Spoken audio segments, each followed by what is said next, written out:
ಹರಿಶ್ಚಂದ್ರ ವಾಕ್ಯ ವಿಶೇಷ ಕಾರ್ಯಕ್ರಮಕ್ಕೆ ಸ್ವಾಗತ. ತಾವೇ ಹೇಳಿಕೊಳ್ಳೋ ಹಾಗೆ ವಿಶ್ವವಿಖ್ಯಾತ ಕಾಲಜ್ಞಾನಿಗಳಾಗಿರುವಂತಹ ಹರಿಶ್ಚಂದ್ರ ಗೌಡರಿದ್ದಾರೆ. ಬಹಳಷ್ಟು ಕುತೂಹಲಕರ ವಿಷಯ ಜೊತೆಗೆ ಭಯಾನಕ ಭವಿಷ್ಯವನ್ನ ಕೂಡ ಹೇಳ್ತಾ ಇದ್ದಾರೆ. ನಮ್ಮ ಮಾತನ್ನ ಮುಂದುವರಿಸೋಣ. ಹರಿಶ್ಚಂದ್ರ ಗೌಡ್ರೆ, ನಾವು ಇಷ್ಟೊತ್ತು ಬಹಳ ಎಲ್ಲಾ ರಾಜಕೀಯ ಪಕ್ಷಗಳ ಬಗ್ಗೆ ಮಾತಾಡಿದ್ವಿ, ದೊಡ್ಡ ದೊಡ್ಡ ನಾಯಕರ ಭವಿಷ್ಯದ ಬಗ್ಗೆ ಹೀಗೆ ಆಗುತ್ತೆ ಅಂತ ನಿಖರವಾಗಿ ಹೇಳಿದ್ರೆ. ಈಗ ಸ್ವಲ್ಪ ನಾವು ಮುಂಬೈ ದುರಂತದ ವಿಷಯಕ್ಕೆ ಬರೋಣ. ಮುಂಬೈ ದುರಂತ ಆಗೋದಕ್ಕೂ ಮೊದಲೇ ನೀವು ಕೇಂದ್ರದಲ್ಲಿರುವಂತಹ ಇಬ್ಬರು ಮಂತ್ರಿಗಳಿಗೆ ಮುನ್ಸೂಚನೆ ಕೊಟ್ಟಿದ್ರಿ ಅಂತ ಹೇಳಿದ್ರೆ ಖಂಡಿತ. ನಿಮಗೆ ಹೇಗೆ ಗೊತ್ತಾಗಿತ್ತಿದು? ನೀವು ಹೇಗೆ ಹೇಳಿದ್ರಿ? ಯಾರಿಗೆ ಹೇಳಿದ್ರಿ? ಅದು ಯಾಕೆ ಬಂತು ಅಂದರೆ DK ಶಿವಕುಮಾರ್ನ ಒಂದ್ಸಲ ಮೀಟ್ ಆಗಿ ನಿಮ್ಮ ಮುಖ್ಯಮಂತ್ರಿಗಳ ಕರ್ಕಬ ವಿಲಾಸರಾವ್ ದೇಶಮುಖರು ಅವರು ಕ್ಲೋಸು. DK ದಿಮಾಕ್ ಮಾಡ್ದ, ಅಹಂಕಾರ ಮಾಡ್ದ, ನೀ ಸಣ್ಣ ವ್ಯಕ್ತಿ ಅಂತ ನನ್ನ ಅಲ್ಗಳ್ದ. ಅದು ನನಗೆ ಒಂದು ಇಂಟ್ಯೂಷನಿಗೆ ಬಂದ್ಬಿಡ್ತು, ಮುಂಬೈಗೆ ಏನೋ ಕೇಳಿದೆ, ಬಾಂಬ್ ಬ್ಲಾಸ್ಟ್ ಆಗುತ್ತೆ. DK ಶಿವಕುಮಾರ್ಗೆ ಹಿಂಗೆ ಹೇಳಿದ್ದೆ ಅಂತೇಳಿ ಅವರಿಬ್ಬರಿಗೆ ಒಂದು ಪತ್ರ ಬರೆದೆ. ಕೃಷ್ಣ ಅಲ್ಲಿ ಗವರ್ನರ್ ಆಗಿದ್ದರು, ನಮಗೆ ಗೊತ್ತಿಲ್ಲದ ರೀತಿಯಲ್ಲಿ ವಿಲಾಸರಾವ್ ದೇಶಮುಖ್ ಚೀಫ್ ಮಿನಿಸ್ಟರ್ ಆಗಿದ್ದರು. ಅದು ನನ್ನ ಹತ್ರ ದಾಖಲೆ ಇತ್ತು.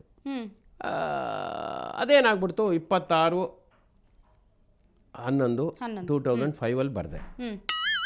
ಅದು 26/11/2008 ಅದು ಸ್ಫೋಟ ಆಯಿತು.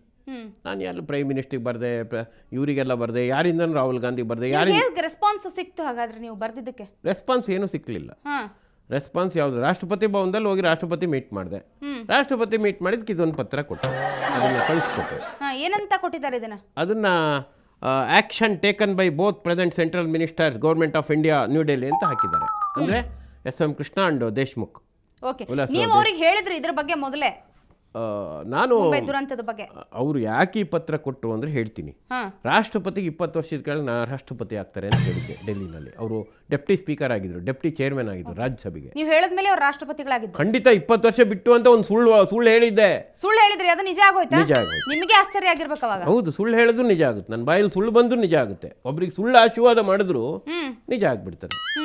ಅವ್ರು ಕರೆದು ಬಹಳ ಎಚ್ಚರದಿಂದ ಇರ್ಬೇಕು ಹಾಗಾದ್ರೆ. ನೀವು ಏನ್ ಸುಳ್ಳು ಹೇಳಿದ್ರು ನಿಜ ಆಗುತ್ತೆ ಅಂದ್ರೆ ಹೇಗೆ ಅಂತಿದ್ದು? ಹೌದು, ಇದೆ. ಅದು ಒಂಥರ ಭಸ್ಮಾಸುರವರ ಕೊಟ್ಟಂಗೆ.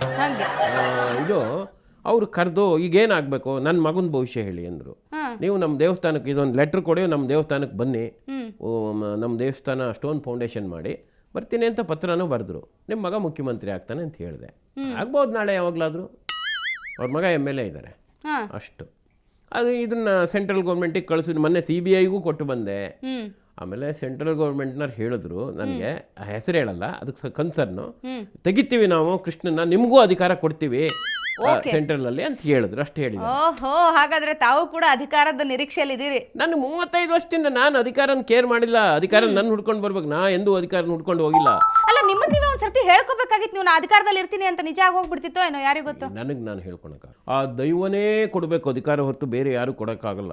ಆದಿಶಕ್ತಿನಿ ತ್ರಿಮೂರ್ತಿ. ಅಲ್ಲ, ನಿಮ್ ಕನ್ಸು ಏನಂತ? ಭಾರತವನ್ನ ಹೇಗ್ ನೋಡಕ್ ಇಷ್ಟಪಡ್ತೀರಿ ನಿಮ್ ದೃಷ್ಟಿಯಿಂದ? ಅಲ್ಲ, ನಾನು ಮುಂಚೆನೆ ಅದನ್ನ ಹೇಳಿದ್ದೀನಿ. ಒಬ್ಬ ಹುಟ್ಟಿ ಬರ್ತಾನೆ, ಅವನು ಈ ದೇಶಕ್ಕೆ ಒಂದು ಒಳ್ಳೆ ಆಡಳಿತ ಕೊಡ್ತಾನೆ, ಇಡೀ ಪ್ರಪಂಚನೇ ಗೆಲ್ತಾನೆ, ಅಮೆರಿಕ ದೇಶಗಳೆಲ್ಲ ಅವನು ಅಧೀನಕ್ಕೆ ಬರ್ತವೆ ಅಂತ ಹೇಳಿದ್ದೀನಿ ನಾನು. ಇಂಡಿಯನ್ ಎಕ್ಸ್ಪ್ರೆಸ್ಸಲ್ಲಿ ಹೇಳಿದ್ದೀನಿ, ಅಮೆರಿಕ ದೇಶಗಳೆಲ್ಲ ಅಧೀನ ಆಗ್ತವೆ. ಈಗ ಅಮೆರಿಕ ಫೇಲ್ಯೂರ್ ಆಗಿದೆ, ಅಲ್ಲಿ ಇರೋರೆಲ್ಲ ಇಂಡಿಯನ್ಸೇ, ಅವರೆಲ್ಲ ಇವನಿಗೆ ವಿಧೇಯರಾಗಿರ್ತಾರೆ. ಇಂಗ್ಲೆಂಡಿಗೆ ಈಸ್ಟ್ ಇಂಡಿಯಾ ಕಂಪ್ನಿ ಆದಂಗೆ, ಇಂಡಿಯಾ ಈಸ್ಟ್ ಇಂಡಿಯಾ ಕಂಪ್ನಿ ಆದಂಗೆ ಇಂಗ್ಲೆಂಡ್ಗೆ ಅವರೆಲ್ಲ ಸೆಂಡ್ ಆಗ್ಬಿಡ್ತಾರೆ. ನಮ್ಗೆ ಸರಿ, ಈಗ ಹರಿಶ್ಚಂದ್ರ ಗೌಡ್ರೆ, ಕೊನೆಯದಾಗಿ 2012ನೇ ವರ್ಷ ಅಂದ್ರೆ ಎಲ್ಲರೂ ಕೂಡ ಅದೊಂದು ಪ್ರಳಯದ ವರ್ಷ, ಪ್ರಳಯ ಆಗ ಹೋಗ್ಬಿಡುತ್ತೆ, ಏನೂ ಉಳಿಯೋದಿಲ್ಲ ಜಗತ್ತಿನ ಮೇಲೆ ಅಂತ ಅನ್ಕೊಂಡಿದ್ದಾರೆ. ಏನಾಗ್ಬಹುದು ಹಾಗಾದ್ರೆ? ಅದು ಅಮೆರಿಕ ದೇಶಗಳಿಗೆ ಅವ್ರಿಗೆ ನಾನು ಮುಂಚೆನೇ ಎಚ್ಚರಿಕೆ ಕೊಟ್ಟಿದ್ದೀನಿ. ಅವ್ರು ನನ್ನ ಒಂದಾಗಿ ಅಮೆರಿಕ ಪೆಂಟಗಾನ್ ಮತ್ತು ಇದು ವರ್ಲ್ಡ್ ಟ್ರೇಡ್ ಸೆಂಟರ್ಗೆ 10 ವರ್ಷದ ಕೆಳಗೆ ಪತ್ರ ಬರೆದಿದ್ದೆ. ನನ್ನ ಹತ್ರ ದಾಖಲೆ ಇದೆ, ಪೇಪರಲ್ಲೂ ಬಂತು. ಅದು ನಾ ಹೇಳ್ದಂಗೆ ಆಯಿತು. ಆಮೇಲೆ ಲ್ಯಾಡನ್ ಕೂಡ ಹಿಡ್ಸ್ಕೊಟ್ಟಿದ್ದೀನಿ ನಾನು. ಅವ್ರು ನನ್ನ ಮಾತು ಕೇಳಲ್ಲ ಅಮೆರಿಕನ್ಸು. ಅವ್ರೀಗ ಏನಾಗುತ್ತೆ ಗೊತ್ತಾ, ನೀವೆಲ್ರಿಗೂ ಪತ್ರ ಬರೆದಿದ್ದೀರಿ ಹಾಗಾದ್ರೆ? ಹೌದು. ಅಮೆರಿಕ ಇವತ್ತು ಧ್ರುವ ಪ್ರದೇಶಗಳ ಹತ್ತಿರದಲ್ಲಿದೆ. ಅದೇ ಪಾತಾಳ ಅಂತಾರೆ. ಸ್ವರ್ಗ ಅಂದ್ರೆ ಸ್ವರ್ಗ, ಭೂಮಿ ಅಂದ್ರೆ ಭೂಮಿ, ಪಾತಾಳ ಅಂದ್ರೆ ಅದೇ ನಾವು ತಿಳ್ಕೋಬೇಕು. ಸ್ವರ್ಗ ಮತ್ತೆ ಈಗ ಭಾರತದಲ್ಲಿ 2012ರಲ್ಲಿ ಪ್ರಳಯ ಆಗುತ್ತಾ ಇಲ್ವಾ? ಒಂದು ನಿಮಿಷ, ಅದಕ್ಕೆ ಬಂದು ಇಲ್ಲಿ ಬರ್ತೀನಿ. ಅಮೆರಿಕ ದೇಶಗಳು ಅವ್ರಿಗೆ ಹೇಳಿದ್ದೀನಿ ನಾನು, ನಮ್ಮ ದೇವಸ್ಥಾನಕ್ಕೆ ಒಂದು 75 ಲಕ್ಷ ಕೋಟಿ ಕೊಡಿತು, ದೊಡ್ಡ ಮನೆ ಉಳ್ಕೋತೀರಿ ಅಂತಲೂ ಹೇಳಿದ್ದೀನಿ ಅವರು. ಅಮೆರಿಕನ್ಸ್ ಏನು ಉತ್ತರ ಎಲ್ಲ ಇದಿಲ್ಲ. ನಮ್ಮ ದೇಶಕ್ಕೆ ಏನಾಗಲ್ಲ, ಉತ್ತರ ಭಾರತಕ್ಕೆ ಏನಾರು ಆಗ್ಬೋದು. ನಾವು ದಕ್ಷಿಣ ಭಾರತ ಸೇಫು. ದಕ್ಷಿಣ ಭಾರತ ಅದು ಏನೇ ಬಂದರೂ ಕೂಡ ದಕ್ಷಿಣ ಬೆಂಗಳೂರಿದ ವರ್ಲ್ಡ್ ಸೆಂಟರ್ ಅಂತ ಹೇಳಿದ್ದೀನಿ. ಬೆಂಗಳೂರು ವರ್ಲ್ಡ್ ಸೆಂಟರ್ ಆಗುತ್ತೆ. ಹೊಸ ವರ್ಷದಿನ ವೀಕ್ಷಕರಿಗೆ ಏನು ಹೇಳ್ತೀರಿ ನೀವು? ಹೊಸ ವರ್ಷದ ವೀಕ್ಷಕರಿಗೆ ಪ್ರಪಂಚಕ್ಕೂ ಒಳ್ಳೇದಾಗ್ಲಿ ಅಂತ ಹೇಳ್ತೀನಿ. ಆದ್ರೆ ಕೆಟ್ಟದಾಗದು ತಪ್ಸಕ್ಕಾಗ್ತದೆ ನಮ್ಮಿಂದ. ಹೇಳ್ತೀವಿ ನಾವು, ಅದು ಕೆಟ್ಟದ್ದು ಅಮೆರಿಕನ್ಸಿಗೆ ಹೇಳ್ತೀವಿ. ಈಗ ಪ್ರಪಂಚ ಅಂದ್ರೆ ಅಮೆರಿಕ ಈಗ ಹಣ್ಣು ಉಳ್ಕೊಳ್ಳಿ, ದೇವಸ್ಥಾನಕ್ಕೆ ದುಡ್ಡು ಕೊಡಿ, ಅದು ನಮ್ಮ ದೇಶದ ಲೂಟಿ ಹೊಡೆದಿದ್ದು, ಮೊಘಲರು ಮತ್ತು ಇಂಗ್ಲೀಷರು ಲೂಟಿ ಹೊಡೆದಿದ್ದು, ಅಲ್ಲಿ ತೊಗೊಂಡು ಹಿಟ್ಲರ್ನ ಬೈಕ್ ಇಟ್ಟಿದ್ದ, ಅದನ್ನೇ ಕೊಡಿ, ಆ ದುಡ್ಡೇ ಕೇಳ್ತಾ ಇರೋದು ನಾನು. ನಿಮ್ಮವ್ರನ್ನೇ ಕಳಿಸಿ ಇಟ್ಕೊಳ್ಳಿ ರಿಸರ್ವ್ ಬ್ಯಾಂಕ್ ಇಂಡಿಯಾದಲ್ಲಿ, ಅಲ್ಲಿ ಮುಳುಗೋಗುತ್ತಲ್ಲ. ಹಿಂದೆ ದೂರ್ವಾಸ ಮುನಿ ಶಾಪ ಕೊಟ್ಟಾಗ ದೇವೇಂದ್ರನ ಸಂಪತ್ತು ಹೋಗಿತ್ತಲ್ಲ, ಆ ಥರ ಆಯ್ತು, ಆ ಥರ ಆಗುತ್ತೆ, ಸಮುದ್ರದಲ್ಲಿ ಮುಳುಗೋಗುತ್ತೆ. ಈಗ ಯಾವ ಇವು ಮಂದಾರ ಪರ್ವತ ಎತ್ತರೂ ಇಲ್ಲ, ಮಹಾವಿಷ್ಣುನೂ ಇಲ್ಲ, ವಿಷ ಕುಡಿಯ ಈಶ್ವರನೂ ಇಲ್ಲ. ಓಕೆ, ಹರಿಶ್ಚಂದ್ರ ಗೌಡ್ರೆ, ಎಷ್ಟೊತ್ತು ಕಾರ್ಯಕ್ರಮದಲ್ಲಿ ಪಾಲ್ಗೊಂಡಿದ್ದೀರಿ, ನಿಮ್ಮ ಅಭಿಪ್ರಾಯಗಳನ್ನ ಜೊತೆಗೆ ಬಹಳಷ್ಟು ಚಿತ್ರ ವಿಚಿತ್ರ ಭವಿಷ್ಯವನ್ನ ಕೂಡ ಹೇಳಿದ್ರಿ. ತಮಗೆ ಧನ್ಯವಾದ. ಕಾರ್ಯಕ್ರಮದಲ್ಲಿ ಪಾಲ್ಗೊಂಡಿದ್ದೀರಿ, ಬಹಳ ಧನ್ಯವಾದಗಳು. ತಮಗೂ ಧನ್ಯವಾದಗಳು.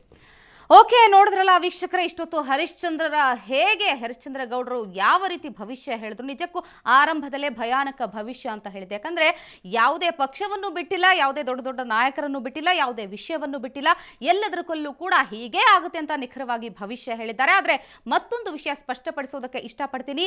ಇದು ಕಾರ್ಯಕ್ರಮದ ಶೀರ್ಷಿಕೆ ಹೇಳೋ ಹಾಗೆ ಹರಿಶ್ಚಂದ್ರರ ವಾಕ್ಯ ಅಷ್ಟೇ ಹೊರತು ಸುವರ್ಣ ಸುದ್ದಿವಾಹಿನಿಯ ಯಾವುದೇ ಅಭಿಪ್ರಾಯ ಇದರಲ್ಲಿ ಅಡಕಾಗಿಲ್ಲ. ಈ ವಾಕ್ಯಗಳನ್ನು ನೀವು ಹೇಗೆ ತಗೋತೀರಿ ಅನ್ನೋದು ನಿಮ್ಮ ಮೇಲೆ ಅವಲಂಬಿತವಾಗಿರುತ್ತೆ ಅಂತ ಹೇಳ್ತಾ ಈ ಕಾರ್ಯಕ್ರಮ ಮುಗಿಸ್ತಾ ಇದ್ವಿ. ನಮಸ್ಕಾರ.